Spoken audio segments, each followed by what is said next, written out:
কিভাবে দুর্ঘটনা ঘটলো তার তদন্ত হবে জানিয়েছেন রেলমন্ত্রী। এদিকে দেখা যাচ্ছে যে দুই চালককে অর্থাৎ কাঞ্চনজঙ্ঘা এক্সপ্রেস এবং মালগাড়ি এই দুই ট্রেনের চালককেই পেপার ক্লিয়ারেন্স দেওয়া হয়েছিল। সিগন্যাল বিভ্রাটে পেপার ক্লিয়ারেন্স দেওয়া হয়েছিল রেলের পক্ষ থেকে। কথা বলবো আবির আমাদের প্রতিনিধির সঙ্গে। আবির, এই পেপার ক্লিয়ারেন্স কি কখন দেওয়া হয় একটু যদি বলো। দেখো, যেটা জানা যাচ্ছিল সেটা হচ্ছে যে প্রচন্ড বৃষ্টিপাতের। আবির শুনতে পাচ্ছ? সিগন্যাল ব্যবস্থা সেটা কার্যকর ছিল না, তো সেখানে ট্রেন চালানোর জন্য পেপার লাইন ক্লিয়ারেন্স দেওয়ার কথা, অর্থাৎ পিএলসিটি। সেই পেপার লাইন ক্লিয়ারেন্স টিকিট দেওয়া হয়েছিল হচ্ছে দুটো ট্রেনের চালকের ক্ষেত্রে। এবং যে পিএলসিটির যে কাগজ, যেটা পণ্যবাহী ট্রেনের চালকের, যেটাকে ফর্ম PA 912 বলা হয়, সেটাই আমাদের হাতে রয়েছে সেই কাগজের নথি। এবং সেখানে দেখতে পাওয়া যাচ্ছে যে রাঙাপানি থেকে চটেরহাট পর্যন্ত সেই জায়গাতেই পিএলসিটি দিয়ে যে ট্রেন চালানো যাবে পেপার লাইন ক্লিয়ারেন্স টিকিট দিয়ে, সেই বিষয়টা রেলের যিনি স্টেশন মাস্টার ছিলেন তিনি উল্লেখ করে দিয়েছিলেন। একই সঙ্গে ওই নথিতে কালো কালিতে মোট 9টি সিগন্যাল পোস্টের উল্লেখ করে দেওয়া হয়েছে। যে সিগন্যাল পোস্টগুলো 638, 640, 642, 644, 646, 648, 650, 652 এবং 654 তার নাম্বার। এই জায়গাতে ট্রেন যেতে পারবে। এখন যারা তদন্ত করছেন তাদের নজরে এসছে এই কাগজ, এবং তারা যেটা জানার চেষ্টা করছেন যেখানে দুর্ঘটনাটি। আবির, তোমার কথা আমরা শুনতে পাচ্ছি না, মাঝে মাঝে একটু প্রবলেম হচ্ছে। হ্যাঁ বলো। যদি সেখানে কোনো দুর্ঘটনা ঘটে থাকে তাহলে তো মালগাড়ির চালকের কোনো দোষই নেই। তার কারণ হচ্ছে তাকে ট্রেন পিএলসিটি দিয়ে ট্রেন এগিয়ে নিয়ে যাওয়ার অনুমতি তাকে দেওয়া হয়েছিল, এবং সেই কারণেই মালগাড়ির চালক সেখান থেকে ট্রেন নিয়ে গিয়েছিলেন। এবার হচ্ছে ওই একই লাইনে কেন ট্রেনকে সেখানে নিয়ে যাওয়া হলো? তাহলে কি তিনি লাইন ব্লক করার কথা? তার কারণ কাঞ্চনজঙ্ঘা এক্সপ্রেস তো আগে সেখানে দাঁড়িয়ে রয়েছে, তাহলে কি কোথাও লাইন ব্লক করা হয়নি? পিছনের ট্রেনকে ঢোকার সেখানে অনুমতি দেওয়া হলো এটি দেখে?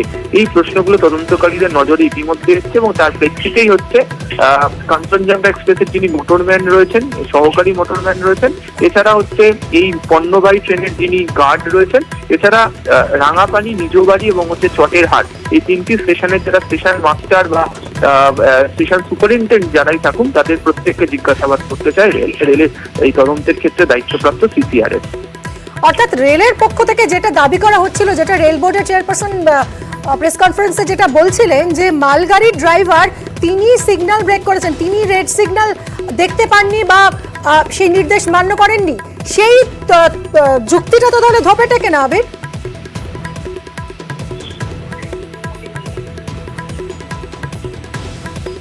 আবির শোনা যাচ্ছে? দেখো, রেলের তরফ থেকে আমরা বারবারই ধরেই বলছি যে সকালবেলা থেকেই তারা বলা শুরু করে দিয়েছে যে মালগাড়ির যিনি চালক তিনি সিগন্যাল ওভারশুট করেছেন। এই যুক্তিকে বারবার ধরে রেল সামনে নিয়ে আসছে। কিন্তু যে নথি দেখতে পাওয়া যাচ্ছে পিএলসিটি কাগজের, সেখানে তো দেখতে পাওয়া যাচ্ছে যে তিনি রাঙাপানি থেকে চটেরহাট পর্যন্ত তিনি ট্রেন চালাতেই পারবেন পিএলসিটির মধ্যে দিয়ে, এবং সেখানে কোন কোন সিগন্যাল পোস্ট তিনি অতিক্রম করবেন সেদিকে লক্ষ্য করতে পারা যায়। একটি স্টেশন থেকে অপর একটি স্টেশনে যাওয়ার জন্য 4টে সিগন্যাল অতিক্রম করতে হয়। সেই 4টে সিগন্যালের মধ্যে যেটি স্টার্টার সিগন্যাল এবং ডিস্টেন্স স্টার্টার সিগন্যাল থাকে, সেই দুটো সিগন্যাল গ্রিন থাকলে বা রেড থাকলে এক ধরনের প্রক্রিয়া থাকে। অপর যে জায়গা দুটি রয়েছে, অর্থাৎ দুটো সিগন্যাল, একটা হচ্ছে ডিস্টেন্স সিগন্যাল এবং একটি হোম সিগন্যাল, যে দুটো সিগন্যাল অত্যন্ত গুরুত্বপূর্ণ। ট্রেনের এই ধরনের সমস্যা থেকে থাকে, যদি সিগন্যালের সমস্যা থেকে থাকে, এই কারণে পিএলসিটি দেওয়া হয়েছিল। পিএলসিটি দিয়ে ট্রেন চালানোর ক্ষেত্রে তাহলে তো তার হাতে অনুমতি রয়েছে ট্রেন এগিয়ে নিয়ে যাওয়ার জন্য। তাহলে যে লাইনে কাঞ্চনজঙ্ঘা এক্সপ্রেস সামনে রয়েছে বা দাঁড়িয়ে রয়েছে, সেখানে কেন ওই ট্রেনকে ঢোকার অনুমতি দেওয়া হলো? দ্বিতীয়ত হচ্ছে যে মালগাড়ির চালকের এক্ষেত্রে দোষ কোথায়? তার কারণ তাকে তো সেই লাইনে নিয়ে যাওয়ার জন্য ক্লিয়ারেন্স টিকিট আগে দিয়ে দেওয়া হয়েছে। একদমই তাই। অনেক ধন্যবাদ আবির।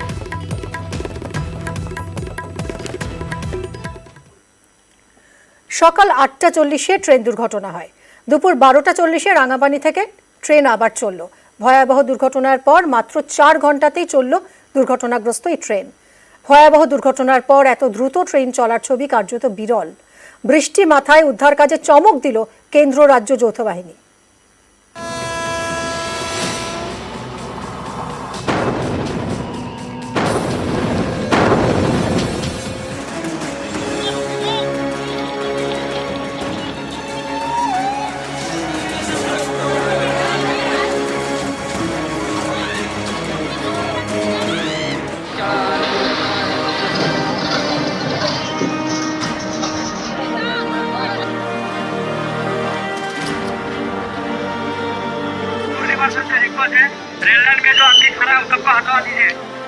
মৃত্যুর লাইন থেকে জীবনের লাইনে ছোটা। সোমবার 7 সকালে ফাঁসি দেওয়া রাঙাপানিতে ভয়াবহ ট্রেন দুর্ঘটনা। কয়েক মুহূর্তের মধ্যে সব তছনছ। কয়েকজনের প্রাণও চলে গেছে, অনেকেই আহত। কাঞ্চনজঙ্ঘা এক্সপ্রেসের 5টি বগি ক্ষতিগ্রস্ত। যাত্রীদের মধ্যে তীব্র আতঙ্ক।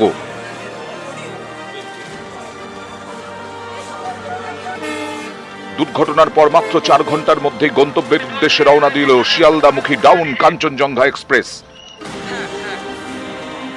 অনেকেই বলছেন, দুর্ঘটনার পর এত দ্রুত ট্রেন চলার ছবি সচরাচর দেখা যায় না। এবং রেলের যে মানে সহযোগিতায় যে এত তাড়াতাড়ি যে কাজ চলছে, তার জন্য আমরা লোকাল যারা পাবলিক আছি তারাও খুশি এবং আশা করি আজকের মধ্যে কমপ্লিট হয়ে যাবে। এই ট্রেনে যে আবার যেতে পারবেন ভাবতে পেরেছেন? না, পারিনি। রেলের সহযোগিতা পেয়েছেন? হ্যাঁ, পেয়েছি। দ্রুত কি উদ্ধার কাজ হয়েছিল? না, একটু দেরি হয়েছে, তারপরে ওরা করছে। নিউ জলপাইগুড়ি ছাড়ার পর রাঙাপানি পেরিয়ে নিজ বাড়ির দিকে যাচ্ছিল শিয়ালদামুখী কাঞ্চনজঙ্ঘা এক্সপ্রেস। এমন সময় পেছন থেকে মালগাড়ির ধাক্কা। মালগাড়ির ইঞ্জিনের মাথায় উঠে যায় কাঞ্চনজঙ্ঘা এক্সপ্রেসের বগি। দুই ট্রেনের বেশ কয়েকটি বগি ক্ষতিগ্রস্ত হয়। চারিদিক লন্ডভন্ড। এই পরিস্থিতিতে প্রথমে উদ্ধার কাজে এগিয়ে যান স্থানীয়রা, তারপর আসরে নামে কেন্দ্র রাজ্য যৌথ বাহিনী।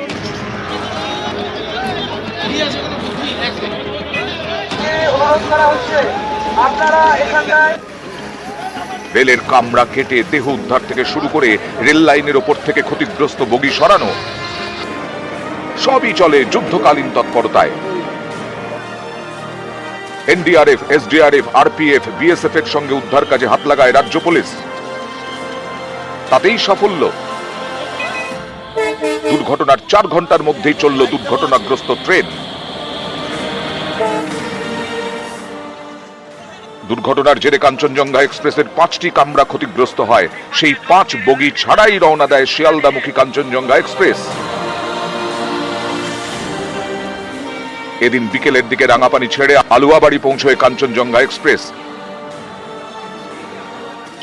আলুয়াবাড়ি স্টেশনে যাত্রীদের জন্য খাওয়া দাওয়ার ব্যবস্থা করে রেল। নিউজ 18 বাংলা।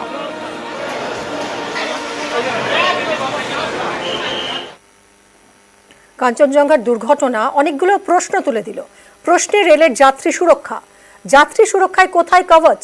গালভরা সুরক্ষার প্রতিশ্রুতি তো সার। দুর্ঘটনা এড়াতে কবচ প্রযুক্তির ব্যবহারই শুরু হয়নি। রেল বোর্ডের তরফে কবচ ব্যবহার না করার স্বীকারোক্তি।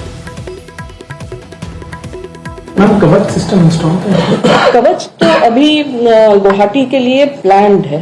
दिल्ली गुवाहाटी रूट जो है वो नेक्स्ट प्लान में है, not there right now. We have to control human error also, जिसके लिए कि Kavach is the most important thing जो कि प्रोलिफरेट करना है। मैम, कवच क्या पूर्वोत्तर और पश्चिम बंगाल में कहीं पर भी नहीं है? प्लान्ड है ना, प्लान्ड है। अभी जो 3000 किलोमीटर जो इस साल कंप्लीट हो जाएगा उसमें बंगाल भी है, दिल्ली हावड़ा रूट है। ট্রেন দুর্ঘটনা নিয়ে রেলকে কড়া আক্রমণ Mamata Bandyopadhyay. Anti collision device আমি তৈরি করে দিয়ে এসেছিলাম, যতটুকু না করেছে তার থেকে বেশি ভাড়া বাড়িয়েছে। আমি জানি না এই জায়গাটায় কেন বারবার এটা ব্ল্যাক স্পট। এর আগেও গাইসাল ইনসিডেন্ট হয়েছিল, যেটা মনে রাখবেন। চোপড়ার কাছে বর্ডারে ফাঁসি দেওয়াতে আজকে যেটা হয়েছে অ্যাক্সিডেন্ট, এটা আরো মারাত্মক হতে পারত। অ্যান্টি কলিউশন ডিভাইস এর জন্য আমি কোঙ্কন রেলওয়েকে কাজে লাগিয়েছিলাম। এটাকে আবিষ্কার করে প্রত্যেকটা ট্রেনে লাগানো হয়েছিল। ওরা ওদের ভাষায় প্রত্যেকটা জিনিস আরো কিছু নতুন ভাষা যুক্ত করতে পারে। আর আগে মানুষের রক্ষা কবচ হল। এদিকে এই কবচ প্রযুক্তি নিয়ে জোর রাজনৈতিক চর্চা শুরু হয়েছে। কবচ তো আর আপনার গলায় আমার গলায় যে কবচ মাদুলি থাকে সেই রকম না। টাইম কনজিউমিং ম্যাটার, সময় লাগবে। এত বড় দেশ, পৃথিবীর সর্ববৃহৎ রেল স্ট্রাকচার আমাদের, সেটাতে এক এক করে করতে করতে সময় লাগবে। কোনো সময় ভুল হয়ে যায়। এখন মানুষ যদি ভুল করে, হিউম্যান এরর যদি সত্যিই হয়ে থাকে, যেটা বলা হচ্ছে প্রাথমিক, কারো কিছু করার নেই, তো কোনো সিস্টেমই কাজ করবে না আপনার। যেগুলো মমতা বন্দ্যোপাধ্যায় রেলমন্ত্রী থাকাকালীন যেগুলোর পরিকল্পনা শুরু করে গেছিলেন, কবচ সিস্টেম, অ্যান্টি কলিশন ডিভাইসের নানা রকম যে প্রযুক্তিগত বিষয় সেগুলো কোথায় থাকে? এই সমস্ত প্রযুক্তিগত রক্ষা কবচগুলো কোথায় গেল?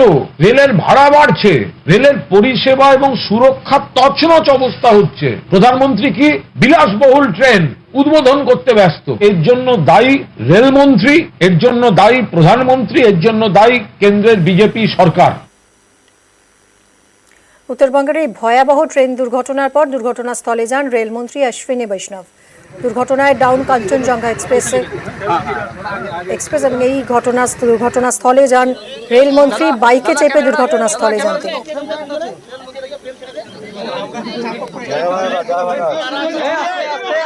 ये पॉलिटिक्स का समय नहीं है, अभी सारा फोकस होना चाहिए रेस्क्यू और रेस्टोरेशन पे।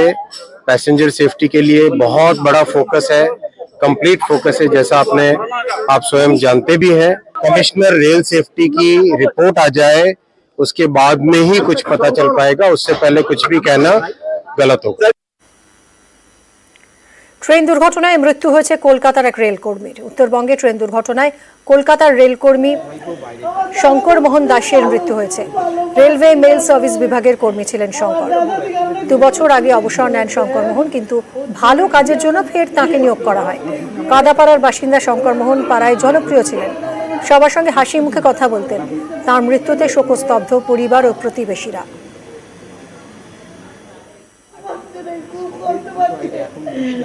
আমার মামা ছিল আরএমএস মামা কি নাম? শঙ্কর মোহন দাস। কোচ নাম্বার কত? উনি আরএমএস এর ওয়েতে আছে, পোস্টাল ডিপার্টমেন্টে। আচ্ছা। আর ভালো কাজ কি বলবো না, আমি তো মানুষ চলে গেছে, তখন কে কত টাকা দেবে, কি পয়সা দেবে, কি এসে যায় বলুন, লোকটাই নেই। হ্যাঁ, আর আপনি পাড়ায় গেলে দেখতে পারবেন যে ও মানে 2 ঘন্টার ওই পাড়ায় আসতে 2 ঘন্টায় বাড়িতে আসতে লাগতো, যেখানে দাঁড়াতো সেখানে সবার সাথে কথা বলতো, এরকম ছিল। খুব ভালো ব্যবহার ছিল, মানে কাউকে দেখলেই বলতেন যে ভাই তুই কিরকম আছিস, মনোজ কিরকম আছো, মানে সবার সঙ্গে খুব সুন্দর ব্যবহার। এরকম লোক পাওয়া যায় না, খুব ভালো লোক ছিলেন। আমরা এই সকালবেলা শুনলাম যে এরকম শিলিগুড়ির ট্রেন দুর্ঘটনা হলো। ওনার ভাই প্রচুরই কাদাকাদি করছিল, ছেলেরা সব গেল এখানে দৌড়ে। হ্যাঁ, এটুকু আমরা জানি। আমরা মানে এলাকাটাই পুরো এরকম হয়ে গেছে যে ওর মতন লোক না। আর এইসব ঘটনা শুনে সবার মনটা দুঃখিত আছে। সম্পূর্ণভাবে রেলের চূড়ান্ত গাফিলতি। রেল দায় এড়াচ্ছে মালগাড়ির চালক নাকি ভুল করেছে। আরে যে মানুষটা মারা গেছে তার ঘাড়ে দায়িত্ব দিয়ে এত বড় সিগন্যালিং সিস্টেম, গোটা জিনিসটা ত্রুটি, বিপর্যয়, ফেলিওর, সেটাকে একটা মৃত ব্যক্তির ঘাড়ে ফেলে এটা হয়ে যাবে? হয়। আর 2টো ট্রেনের কোথাও অ্যান্টি কলিশন ডিভাইস ছিল না, 2টো ট্রেন বুঝতে পারলো না যে 2টো একই জায়গায় 2টো কাছাকাছি চলে আসছে। মানুষগুলো তো আর ফেরানো যাবে না। ফলে এখন অফিসিয়াল কাজকর্ম থাকবে, সেগুলো যাতে কোনো অসুবিধা না হয় সেখানে পরেশ পাল রয়েছেন। কোনো সমস্যা হলে সেই সাহায্যটাই এখন করা আমাদের আশু কর্তব্য। মেয়ের জন্মদিন পালন করতে তড়িঘড়ি বাড়ি ফিরতে চেয়েছিলেন শুভজিৎ মালি, কিন্তু এলো তার মৃত্যু সংবাদ। গাড়ির ডেলিভারির কাজ করেন, শুক্রবার গিয়েছিলেন শিলিগুড়ি। কয়েকদিন পরেই ফেরার কথা থাকলেও সোমবারই রওনা দেন মেয়ের আবদার মেটাতে, কিন্তু মেয়ের সাথে আর দেখা হলো না। শেষ আমার সঙ্গে কথা হয়েছিল, আমি কেক নিয়ে বাড়ি আসবো কালকে, তোমাদেরকে নিয়ে যাব, মেয়েকে নাচে নিয়ে যাবো, তোমাদেরকে ঘুরতে নিয়ে যাব। আজকে 8:30টায় ঘরে আসার কথা ছিল, আর কথা হয়নি আমার কাছে। আমি তো কেউ আমাকে বলছিল না, আমি 11টার সময় জানতে পেরেছি। বাবা বলেছিল যে আমি তোমাকে নিয়ে জন্মদিন করবো, কেক আনবো, তুমি কাটবে, তারপর নাচে নিয়ে যাবো তোমাকে প্রোগ্রামে। তারপর আর বাবাকে ফোন করছিলাম, বাবার ফোন তুলছিল না। তাড়াতাড়ি চলে আসুক যাতে।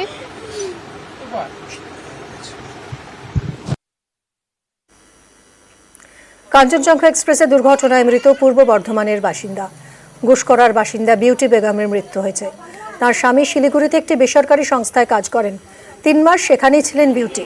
আজ সকালে নিউ জলপাইগুড়ি স্টেশন থেকে ট্রেন ধরে ঘুষকরায় ফিরছিলেন, কিন্তু ফেরা হলো না। দুর্ঘটনার খবর পেয়ে বিউটির স্বামী হাসমাত শেখ স্ত্রীকে ফোন করেন। ফোনে না পেয়ে তড়িঘড়ি উত্তরবঙ্গ মেডিকেলে পৌঁছন তিনি। সেখানে স্ত্রীর দেহ শনাক্ত করেন। পরিবার জানিয়েছে নিউ জলপাইগুড়ি স্টেশন থেকে হলদিবাড়ি এক্সপ্রেস ধরার কথা ছিল বিউটির। ট্রেনটি আজ না থাকায় কাঞ্চনজঙ্ঘা এক্সপ্রেসে ওঠেন। সেটাই কাল হলো। মায়ের বাড়ি আসার কথা ছিল, আমাকে বলেছিল যে বিকেলের দিকে যাবো। হঠাৎ করে সকালে ফোন করছি 8টার দিকে, বলছি খুব বৃষ্টি হচ্ছে, ট্রেনে উঠবো। ওই ফোনটা রেখে দিলে, তারপরে 12টা এরকম ঠিক করে হঠাৎ ফোন আসছে, আমার বরের ফোন আসছে। আমি ফোনটা ধরলাম, যে আমি জিজ্ঞাসা করলাম কি হয়েছে, তখন এরকম বললো যে মারা গেছে, এরকম অ্যাক্সিডেন্ট হয়েছে। তারপর আমার দাদাও ফোন করে বললো যে এরকম হয়েছে। ঈদের জন্য আসছিল, আর আমরা আসবো, ওই জন্য